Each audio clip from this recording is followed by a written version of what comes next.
성경 말씀은 마태복음 11장입니다.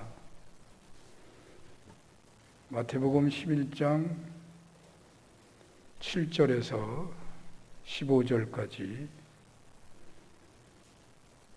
마태복음 11장 7절에서 15절까지 제가 봉독합니다.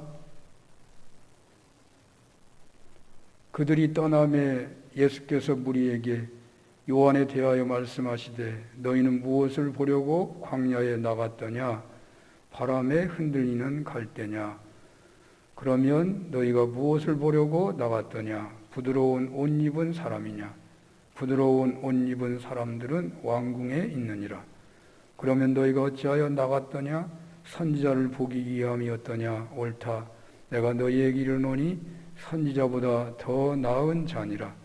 기록된 바 보라, 내가 내 사자를 내 앞에 보내노니 그가 네 길을 네 앞에 준비하리라 하신 것이 이 사람에 대한 말씀이니라.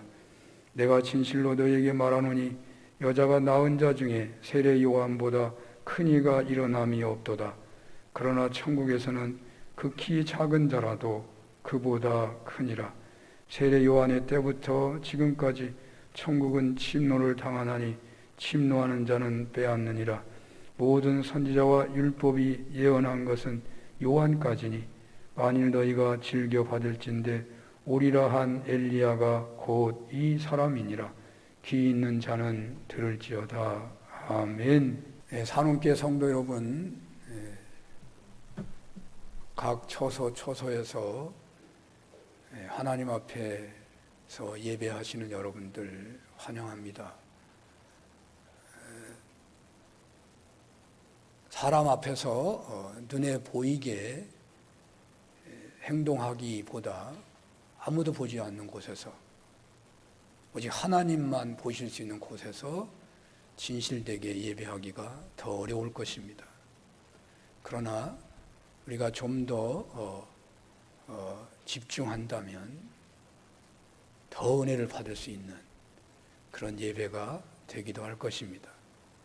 초대교회는 바로 그런 곳에서 예배를 드리는 삶을 살았기 때문에 고난 중에 오히려 믿음의 위대한 꽃을 피운 것이죠.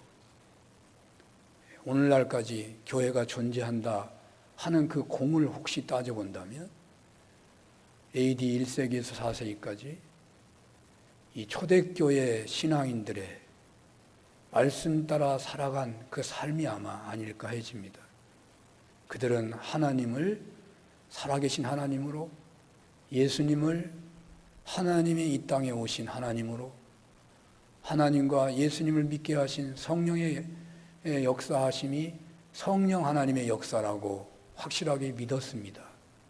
그 믿음의 삶 때문에 교회가 생겨났고 그 교회가 오늘날까지 있는 것이죠. 오늘날 이런 위기 앞에서 우리는 주의 오심을 생각하게 됩니다. 주님이 오실 때가 다 돼서 우리에게 초대교회와 같은 그런 은혜를 주시고자 하시는가, 그런 생각을 한다고 해서 잘못된 것은 아닐 것입니다. 예수님께서는 승천하시면서 내가 곧 오겠다고 하셨습니다. 살아생전에 나를 볼 자가 있을 것이다 라는 말씀도 하셨습니다. 그것이 사람들이 살아생전에 주님을 만난다 그런 착각도 한 사람도 있었겠지만 그거보다는 성령 하나님께서 우리 안에 직접 오신다 라는 뜻이 더 중요했던 것이죠. 이제 오늘의 시대는 주님이 우리 안에 거하시는 것을 직접 체험하고 직접 교제하고 나누면서 동행하는 그런 시대가 왔다는 것입니다. 우리 대속죄일의 예배를 지난 주간에 드렸는데요. 우리의 죄가 씻어졌다면, 하나님의 관계가 회복되었다면 우리는 우리 안에 거하시는 주님을 볼 수 있는 영의 눈이 열린 것입니다. 어린아이가 태어났어도 기어다니기까지도 한참의 세월이 지나는 것이죠. 걷기까지 많은 시간이 필요한 것이죠. 아니 그가 뛰기까지는, 아니 그가 스스로 살기까지는 보통 한 30년 세월이 지나야 합니다. 예수님도 이 땅에 태어나셔서 이는 내 사랑하는 자여 기뻐하는 자라고 하나님의 음성을 듣기까지는 30년 혹은 33년의 세월이 지나야 했던 것을 우리가 알 수 있는 것이죠. 이제 대속죄의 은혜 안에서 우리가 하나님을 바라보고 주님 내 안에 계신 것이 믿어지고 주님과 대화가 이루어지고 주님과 동행하는 것과 같은 그러한 눈이 열리기 시작한 것에 불과하니까 이제 점점 그 은혜를 사모하고 그 주님께 집중하고 집중할수록 우리는 더 큰 은혜의 자리로 나아가게 되는 것이죠. 여러분들에게 이 위기가 그런 신앙적인 성숙의 때가 다 되시기를 간절히 축원합니다. 오늘은 마태복음 11장 7절에서 12절 본문으로 세례 요한은 큰 자이나 천국에서는 작은 자다라는 제목으로 주님의 말씀을 증언하겠습니다. 지지난 주에는 우리가 세례 요한의 제자들이 세례 요한의 그 부름 요구에 따라서 예수님에게 와서 우리가 오실 그이가 당신입니까? 우리가 다른 일을 기다려야 합니까? 뭐 이런 심각한 그런 갈등이 있는 그런 마음으로 예수님이 메시아 되심에 대한 질문을 했다 하는 그러한 얘기를 했는데, 오늘은 예수님께서 그 질문에 대한 답을 하시고 오늘은 세례 요한에 대해서 평가하고 있는 그런 말씀이 나오고 있습니다. 제자들을 보내서 당신이 진정 메시아냐고 물었던 세례 요한, 당대 가장 많은 추종자가 있었던 세례 요한, 아마 예수님이 이 말씀을 하실 때에도 어쩌면 세례 요한에게 사람이 더 많았을지도 모르죠. 이제 감옥에 갇히면서 예수님이 공생애를 시작했다, 그런 표현이 마가복음에 나오거든요. 이제 그러면서 예수님을 따르는 사람들이 많아졌지, 그 전까지는 세례 요한을 따르는 사람들이 훨씬 많았을 것입니다.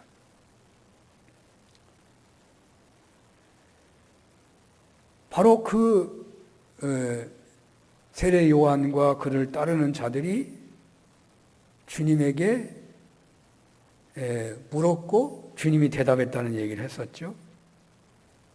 이것은 당시에 세례 요한을 따르는 무리들이 세례 요한을 메시아로 믿는 무리가 많았고, 후에 예수님께서 제자들에게 사람들이 나를 누구라 하냐 할 때도 예수님이 세례 요한이 이미 감옥에 갇혔으니까, 아니 어쩌면 그때 이미 죽었을지도 모르죠. 순교했을 수 있죠. 그러니까 사람들이 예수님을 누구라 하느냐 하니까 엘리야다 혹은 세례 요한이다 뭐 이런 말이 있잖아요. 그리고 베드로가 주는 살아계신 하나님의 아들입니다, 이런 고백을 한 것으로 되어 있는데, 그 고백 전에는 세례 요한입니다, 죽은 세례 요한이 살아났습니다, 뭐 또 엘리야입니다, 사람들이 그런다는 말이 있었잖아요. 이런 것을 볼 때 세례 요한은 예수님보다 먼저 활동한 사람이잖아요. 그래서 그 당시에는 세례 요한에 대한 그 예수님과의 사이에서 사람들이 누가 메시아냐라고 하는 것에 대한 갈등이 사람들에게 있었다라는 것을 우리가 짐작하게 되고, 그 갈등 때문에 예수님께서 세례 요한에 대한 평가를 하셔야 했다라는 것을 우리가 생각한다면, 바로 오늘 본문은 그 당시의 그 시대를 반영하는 내용이기도 한 것입니다. 다시 쉽게 설명한다면 세례 요한은 예수님보다 먼저 활동했죠. 그래서 많은 사람들이, 식민지의 삶에 지칠 대로 지친 민중들이 세례 요한에게 몰려들었습니다. 예수님도 세례 요한에게 가서 세례를 받았죠. 그러나 세례 요한이 예수님을 메시아라고 증거했고, 그리고 예수님의 공생애가 시작됐습니다. 그런데 이 사실을 대부분 사람들이 제대로 알 수 있었을까요? 당시 시대에 다들 메시아를 기다리고 있었지, 메시아를 예비하는 사람이 누구냐 하는 거에는 별로 관심이 없는 거죠. 메시아기를 예비한 인물에 대해 생각할 겨를이 없는 거죠. 그렇기 때문에 사실 메시아의 길을 예비하는 자가 사람이 많이 몰려오니까 메시아일 거다라고 할 가능성도 있는 것이죠. 그래서 당시에 많은 이들에게 의혹과 혼돈이 있었을 것입니다. 마태복음 바로 이러한 초대교회의 현실을 반영하며 예수님의 입술의 증거를 통하여 세례 요한에 대한 평가를 오늘 우리들에게 말씀하시고 계시는 것입니다. 예수님께서 평가받고 있는, 예수님에게 평가받고 있는 세례 요한을 우리가 상상해 본다면 과연 나는 어떻게 평가받을 수 있을까 하는 생각을 해보는 것도 좋을 것 같습니다. 예수님의 평가를 우리가 한마디로 이렇게 생각해 본다면 예수님은 매우 긍정적인 평가를 하시는 분 같아요. 세례 요한이 아니 당신이 메시아입니까? 우리가 다른 사람 기다려야 합니까? 뭐 그런 물음도 했었는데 예수님은 나 때문에 실족하지 않은 자가 복이 있다. 그 앞에는 너희들이 보고 들은 바를 그대로 가서 전해라. 그리고 나 때문에 실족하지 않은 자가 복이 있다. 그런 말씀을 하셨지만 세례요한에 대해서 얼마나 놀라운 평가를 하고 있습니까? 여자가 낳은 자 중에 세례요한보다 큰 자가 없다. 그렇게 평가하죠. 부정적인 얘기는 한마디도 안 하셔요. 우리가 사람을 평가할 때 어떻게 해야 되는가 좀 배워야 하겠죠. 자, 과연 우리는 예수님 앞에서 어떤 평가를 받을 수 있을까요? 내가 어느 날 죽게 되면 나의 비문에는 무엇이라고 쓰여질 수 있을까? 오늘날 비문 새겨놓은 사람 거의 없습니다만은 신문에 나에 대한 기사는 뭐라고 쓰이게 될까? 신문에 한 토막도 안 나올 텐데 그런 생각도 할 수 있겠죠. 여러분들의 가족, 여러분들의 자녀들이 여러분들에 대해서 여러분이 세상을 떠난 다음에 어떻게 평가할 것인가 생각을 상상을 해본 적이 있으십니까? 여러분들의 친구가 예수 믿는 사람들이, 목회자로서는 성도님들이 나에 대해서 어떻게 평가해 줄까? 이것이 중요할 수 있겠지만 신앙인에게 있어서는 주님 앞에 나아갈 때 나는 과연 어떤 평가를 받으며 나아가게 될 것인가가 최대의 관심사가 되어야 할 것입니다. 먹고 입고 자다가 왔다. 아마 많은 사람들의 평가가 이렇지 않을까 해집니다. 물론 이 말은 이렇게 그냥 하나님이 혹은 사람들이 이렇게 평가한다 그런 말은 아니고요. 보통 사람들의 평가는 이렇게 할 수 있는 거예요. 먹고 입고 마시고 자고 왔다. 좀 나은 사람은 한평생 일하다가 왔다. 이 정도는 상당히 좋은 평가죠. 다윗은 어떻게 평가받았을까요? 내 마음에 합한 자다. 카타콤에서 신앙생활했던 사람들은 어떻게 평가받았나요? 죽도록 충성한 신앙인이다. 그렇게 평가받았어요. 여러분들은 어떤 평가를 받고 싶으십니까?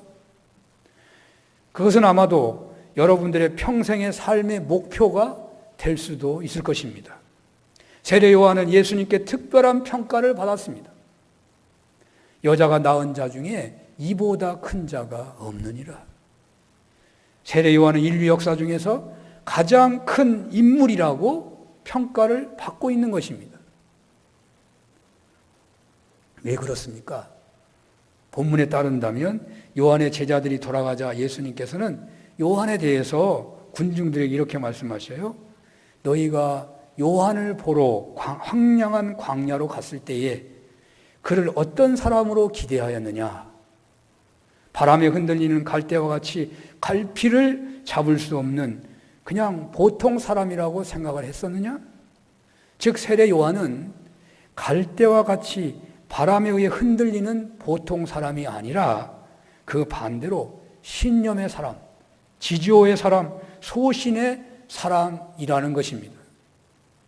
이 점을 주님은 높게 평가하신 것이죠. 세례 요한, 그는 말을 바꾸는 사람이 아니었습니다. 그는 자기에게 불리하다고 해서 태도를 바꾸지 않았습니다. 처음 뜻을 끝까지 굽히지 않은 사람이었습니다. 오늘날로 말한다면 그는 돈에 흔들리지 않았습니다. 그는 권력에 흔들리지 않았습니다. 쾌락과 유혹에 흔들리지 않았습니다. 그는 조롱을 받을지라도 큰 불이익을 당한다 하더라도 생명의 위협에 놓인다고 하더라도 그는 변함없는 사람이었다는 것입니다. 그러기에 그는 당시 죄가 없었는데도 감옥에 갇히기까지 했었습니다. 흔들리지 않는 신념의 사람, 손해를 보고 놀림감이 되고 죽음의 위험이 있더라도 생명의 말씀을 있는 그대로 선포하며 그 말씀에 따랐던 사람, 주님은 세례 요한의 이 점을 높이 평가하고 있는 것입니다. 이런 사람이 위대한 인물이라는 것이죠. 주님의 평가의 잣대는 오늘날도 동일할 것입니다. 지조가 있는 신앙인, 세상 권력, 물질, 향락, 유혹에 굴복하지 않는 신앙인, 갈대처럼 흔들리는 신앙인이 아니라 청산의 낙낙장송처럼 늘 푸른 신앙인을 주님은 칭찬하시고 그런 신앙인을 찾으시는 것이죠. 왜 세례 요한을 칭찬하신 것입니까? 제자들 앞에서 왜 세례 요한을 이렇게 칭찬하는 것이겠습니까? 제자들에게, 바로 여러분들에게 그런 칭찬을 받을 제자가 되라는 것 아니겠습니까? 여러분들에게 이 말씀이 은혜가 되었으면 좋겠습니다. 두 번째로 주님은 세례 요한에게 이렇게 말씀하십니다. 우리 8절 한번 읽어볼까요? 8절 다 같이 읽겠습니다. 시작. 그러면 너희가 무엇을 보려고 나갔더냐? 부드러운 옷 입은 사람이냐? 부드러운 옷을 입은 사람들은 왕궁에 있느니라. 아멘. 세례 요한은 왕궁에 있는 왕자처럼 화려하게 차려입은 사람이 아니었다는 것입니다. 세례 요한은 일평생 한 벌의 약대 털옷을 입고 광야에서 살았습니다.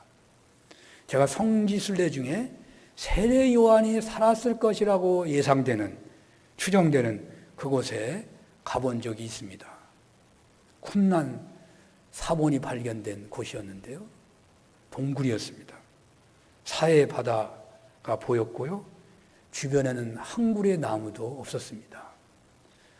그 굴에서 살았는데 그 굴에 물이 없으면 살 수 없으니까 이 가는 관으로 물줄기 하나 끌어다가 살았더라고요. 물줄기 흔적이 있더라고요. 어떤 분들은 어떻게 그런 자연 조건에서 그런 신앙인물이 날 수 있겠느냐 할지 모르겠습니다.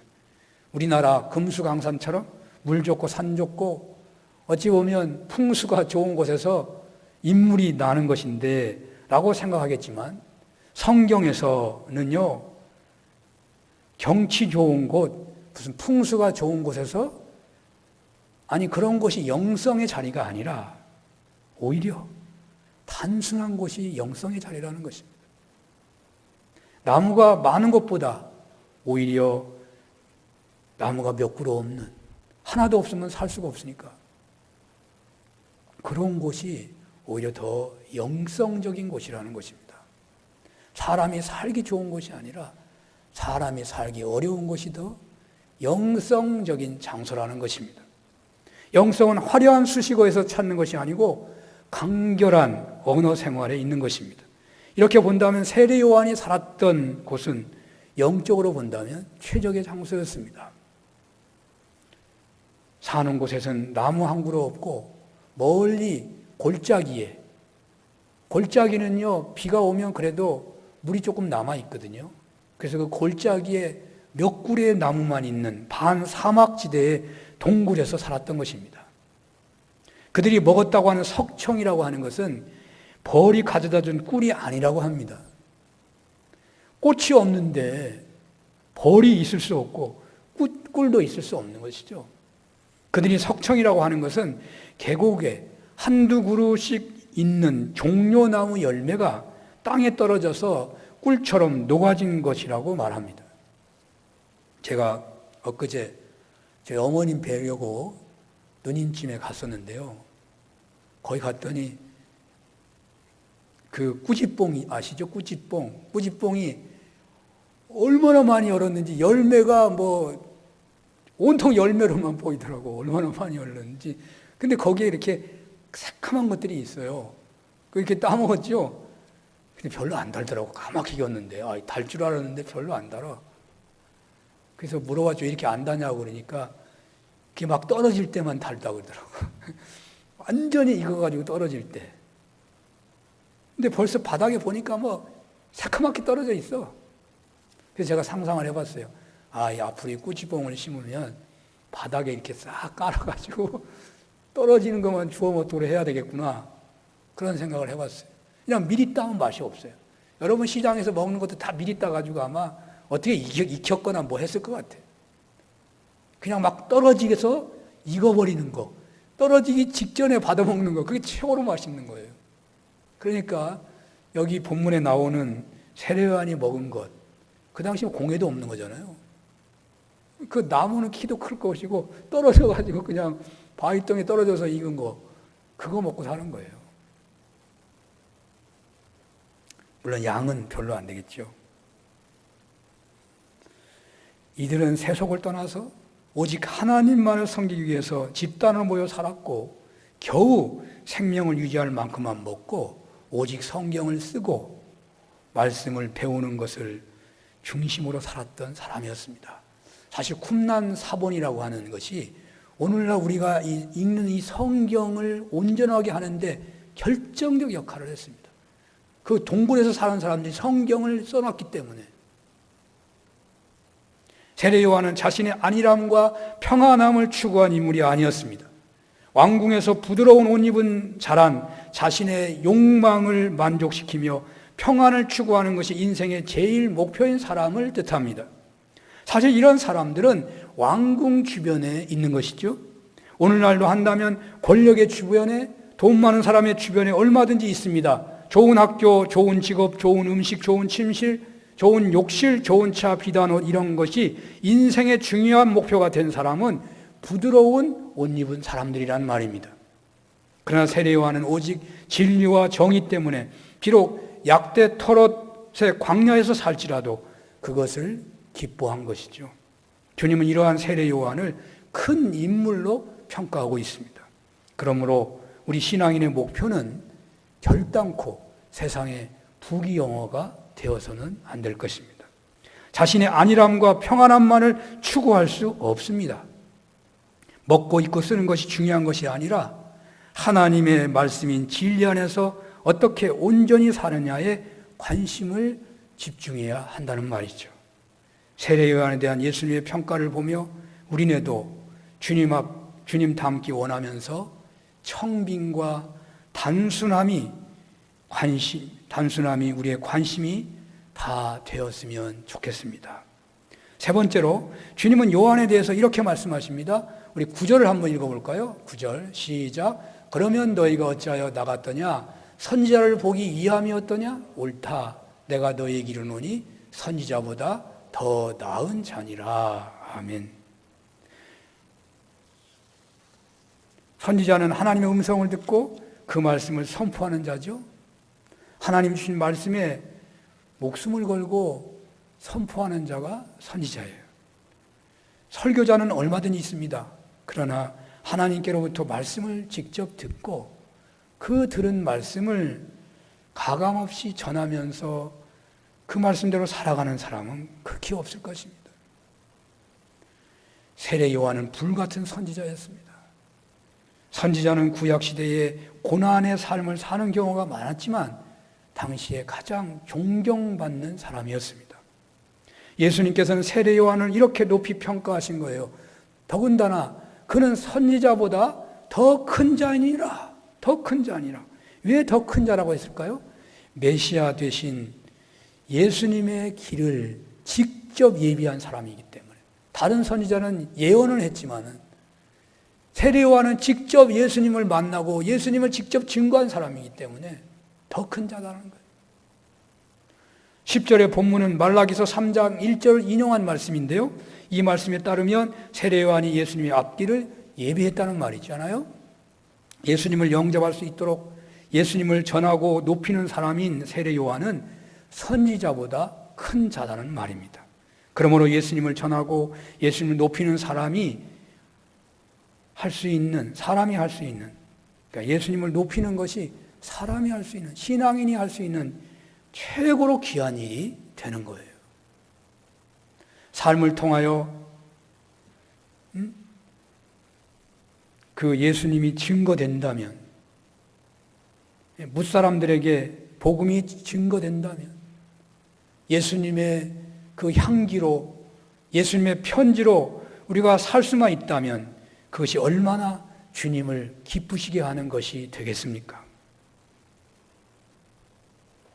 하나님의 말씀에 흔들리지 않고 그 말씀에 생명을 걸고 세상 부귀영화에 목표를 두지 않고 진리 안에서 온전하게 살아가는 데 목표를 두고 고난이 있더라도 말씀을 사모하며 듣고 따르고 드러내므로 예수님을 묻심령들이 영접하기까지 쓰임받아서 주님께 귀한 인물로 평가받은 받게 되는 그러한 생애를 살게 되면 좋겠습니다.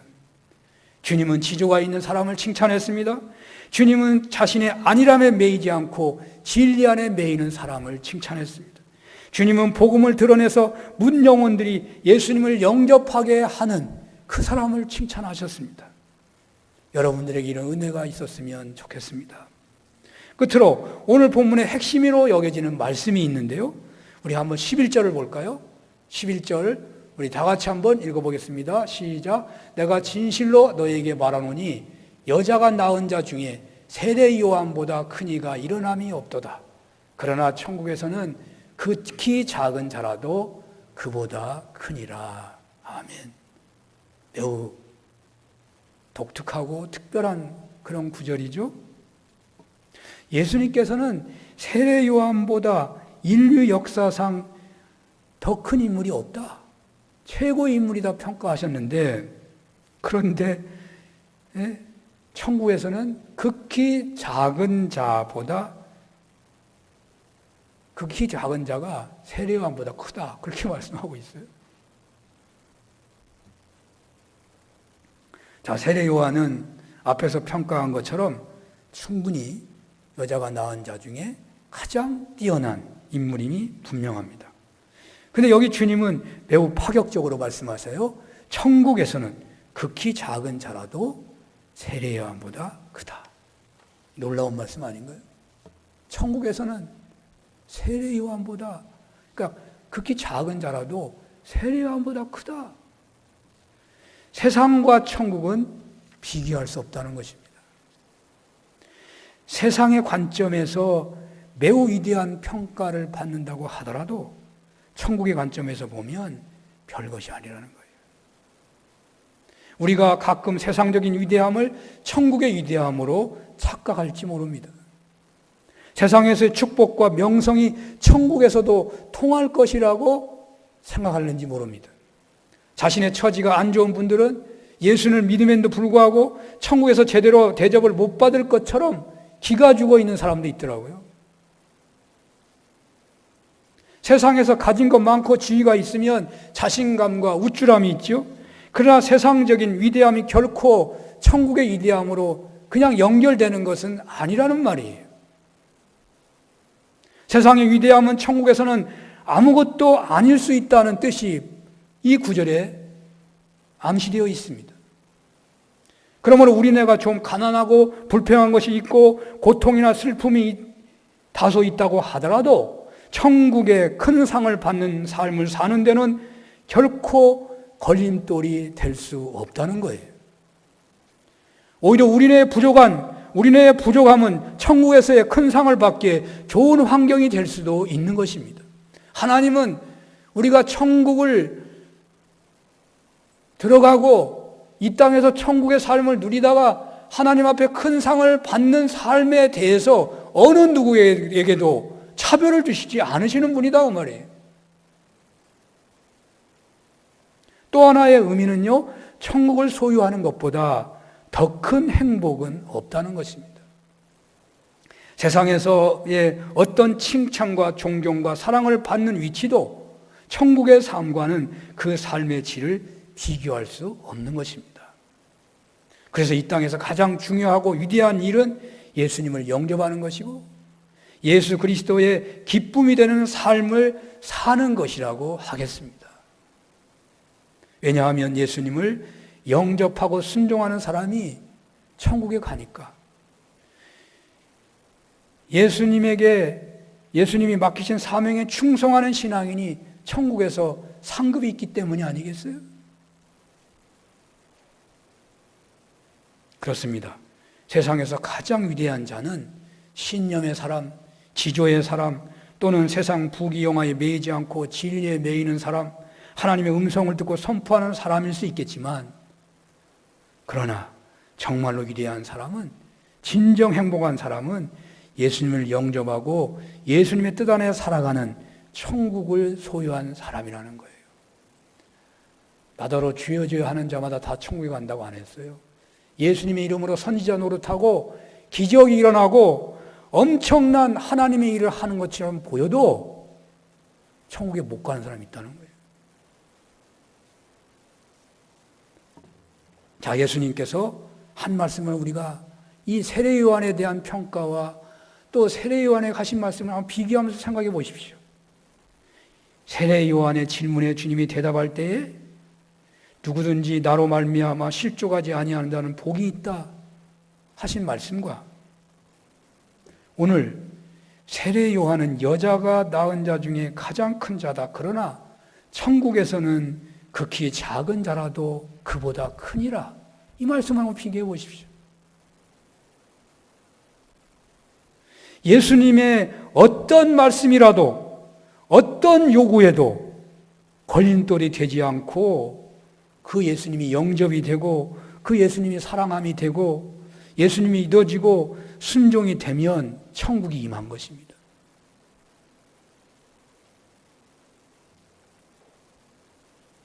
여러분들은 천국이 믿어지십니까? 하도 천국, 지옥, 예수 믿으면 금방 천국 간다고 하니까 그냥 천국, 지옥이 값싼 천국이고 값싼 하나님 나라가 되어버렸어요. 천국이 얼마나 귀한 것인데. 여러분들은 천국이 믿어지십니까? 천국을 소유하고 계십니까? 천국을 소망하기 때문에 현실의 어떤 고난도 이겨내고 계시는 것입니까? 천국의 축복은 죽어서만 누리는 것이 아닙니다. 그러나 이 땅에서 세상적으로 근심 걱정이 없고 편안하다고, 일시적으로 편안하다고 천국이 이루어졌다고 착각하면 안 됩니다. 우리는 예수 그리스도의 십자가 은혜로 죄사함을 받았습니다. 지옥 갈 사람이 천국에 갈 수 있는 그런 문이 열려 있다 그 말입니다. 아직 천국 간 게 아니에요. 문이 열려 있는 거예요. 회개하면 문이 열린 겁니다. 용서받지 못할 죄인인 것을, 그 현실에 정말 용서받지 못할 죄인인 것을 직면했기 때문에 정말 통렬하게 자기 온 모든 비밀을 다 털어내놓고 통해 자복하여서 용서받은 체험을 한 사람만이 십자가에 참된 은혜를 받았다고 해야 할 것입니다. 여러분, 가능하다가 현장에서 붙잡힌 여인 아시죠?